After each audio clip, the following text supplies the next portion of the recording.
আসসালামু আলাইকুম ভিউয়ার্স, আশা করি সবাই ভালো আছেন। এ টু জেড টেক টক চ্যানেলে আপনাদের সকলকে স্বাগতম। আজকের ভিডিওর মাধ্যমে আপনারা জানতে পারবেন কম্পিউটার প্রয়োজনীয় গুরুত্বপূর্ণ 5টি টিপস। তো ভিডিও শুরু করার আগে সকলের কাছে একটি রিকোয়েস্ট, যারা আমার চ্যানেলে এখনো সাবস্ক্রাইব করেননি তারা দয়া করে সাবস্ক্রাইব করবেন এরকম ভিডিও পেতে। তো সর্বপ্রথম যে বিষয় নিয়ে কথা বলবো সেটি হলো ট্যাক্স ভিউ নামে।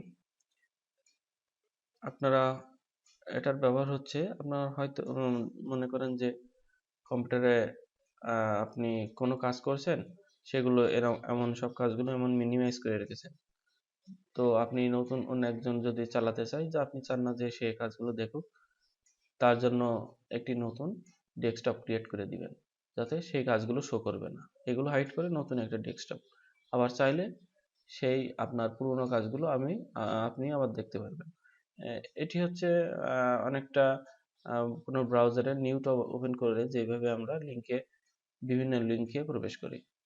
তো এর জন্য আপনাকে কম্পিউটারের নিচের দিকে যে টাস্ক ভিউ নামে একটা অপশন আছে, এখানে ক্লিক করবেন।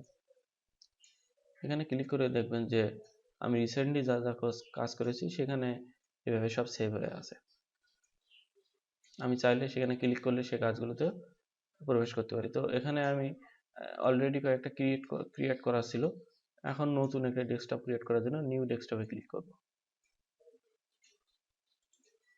এই নিউ ডেস্কটপ যে 5 ক্রিয়েট হয়ে গেছে, আমি চাইলে তার এই ডেস্কটপ 5টা দিয়ে রাখবেন। যেখানে কোনো কাজ মিনিমাইজ করে নেই, সম্পূর্ণ নতুন একটি ডেস্কটপ ক্রিয়েট হয়ে গেছে।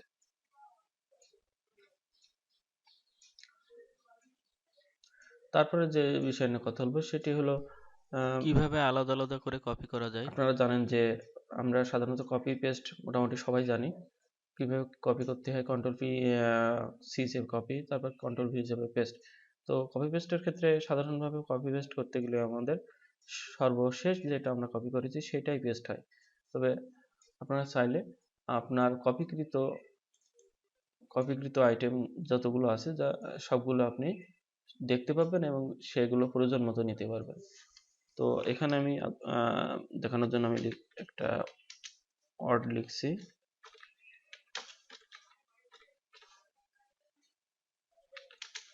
এখানে এখানে এটা কপি করলাম, তারপরে এটা কপি করলাম, তারপরে এটা কপি করলাম। এখানে 3টে কপি করেছি। আমি যখন কন্ট্রোল ভি হিসেবে পেস্ট করছি, আমি লাস্টে যেটা কপি করছি সেটাই পেস্ট হচ্ছে। তো এর জন্য আপনার উইন্ডোজ প্লাস ভি চাপেন, দেখতে পারবেন যে আমি যতগুলো কপি করেছি সেগুলো এখানে শো করছে। এখন আপনি প্রয়োজন মতন আপনি এখান থেকে ওয়ার্ড নিতে পারেন। যেমন যতবার কন্ট্রোল ভি চাপবেন ততবার এটি উইন্ডোজ প্লাস ভি চাপবেন ততবার এটি শো করবে। তবে সর্বপ্রথম যারা অন চাপবেন, তার এরকম একটা দেখাবে, ইন্টারফেস দেখাবে। এ থেকে আপনি অন করে নেবেন।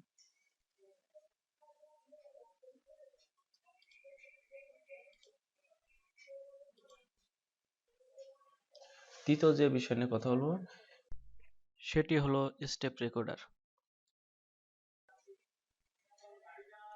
মনে করুন আপনার কোনো বন্ধু কোনো সফটওয়্যার ইনস্টল করতে পারছে না, বা কোন ফোল্ডারে ফাইল আছে সেটা দেখতে পারছে না, বা যে কোনো একটা কাজের প্রসেস সে বুঝতে পারছে না। আপনি চাইলে সেই কাজের প্রসেসগুলো স্টেপ বাই স্টেপ দেখাবেন, তার জন্য এটি। তো এটার জন্য আপনি সার্চ বক্সে যাবেন, সার্চ বক্সে লিখবেন স্টেপ রেকর্ডার। স্টেপ রেকর্ডারে ক্লিক করলে এখানে স্টার্ট রেকর্ড শুরু করলে স্টেপ রেকর্ড করা শুরু হয়ে যাবে। এখান থেকে আমি দেখানোর জন্য ফাইলের প্রসেসটা দেখাচ্ছি। তারপর আমি এটাতে গেলাম, তারপরে এটাতে গেলাম। তো এখানে আমি কয়েকটা 3-4টা স্টেপ বা প্রসেস পাস করছি, এখানে সবগুলি কিন্তু রেকর্ড হয়ে গেছে। এখন এখান থেকে আমি স্টপ করি, দেখছেন যে সবগুলো স্টেপগুলো আপনি ফোল্ডার হন বা কোনো সফটওয়্যার ইনস্টল হোক, যে কোনো একটা কাজের প্রসেস এইভাবে আপনি রেকর্ড করতে পারেন। এবার এগুলো রেকর্ড করার পরে আপনি এভাবে সেভ করবেন, তারপর সেভ হয়ে যাবে।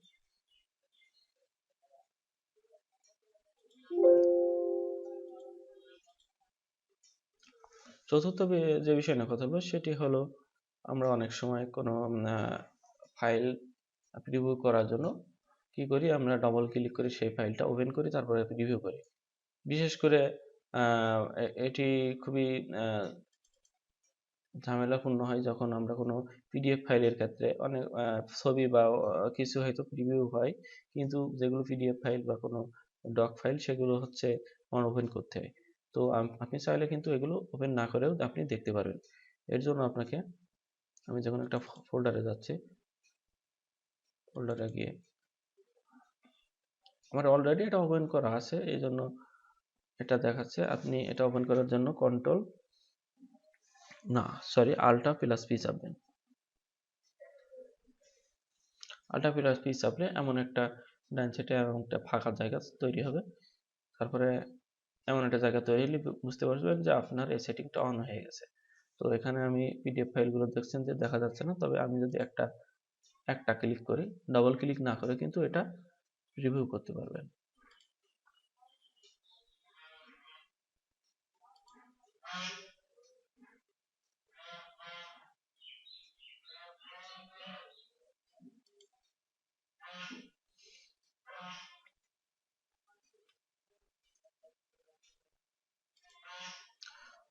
পঞ্চম এবং শেষ টিপসটি সেটি হলো আপনারা স্ক্রিন এভাবে দেখছেন যে সোজা আছে, তবে আপনি চাইলে স্ক্রিনটাকে আপনি ডানে বামে উপরে নিচে করতে পারবেন।